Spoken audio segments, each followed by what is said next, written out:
you might think of yourself as a stage manager. So a stage manager in a theater is one who sets the stage so the actors can be successful. Yeah. So your role as a leadership coach is to set the stage of that family meeting so that your children can be successful. We've done that with vacations too, of saying, okay, let's each take a day to plan, but I mean, really what we're talking about is giving kids power, not total control, but Right. giving them power so that they can practice with that power. Right, and a lot of this is about the discussion that goes along with it.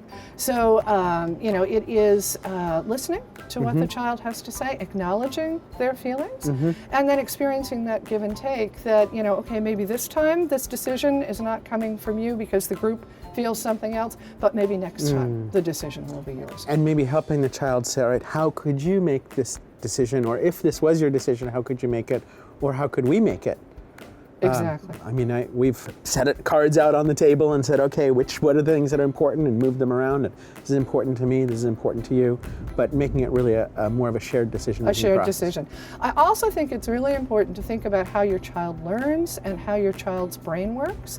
So very simply, if your child is an auditory learner, they integrate ideas and develop skills best by discussing things. Okay. So giving them a chance to talk with you, to plan something out by discussing it, anything that allows them to get their ideas out there and be listened to. Okay.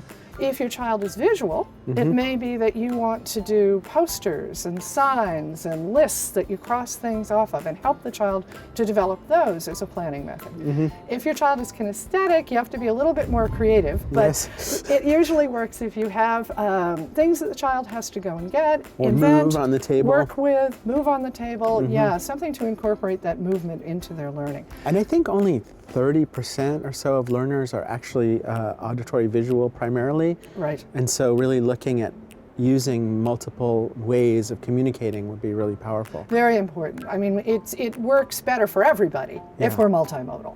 But definitely, if you know your child has a particular learning style, Yeah. it's best to work with that. And that also helps them to feel like you're an ally. Yeah, You're with them. and brain style, by the way, if we're more on the emotional side or more on the rational side, that can change how we package the communication. Exactly. So this really is being a stage manager, trying to understand your child and then figure out how to help them develop the skills to go forward to be leaders. And if you can do this within the context of the family, it will likely transfer to other situations, school and life beyond.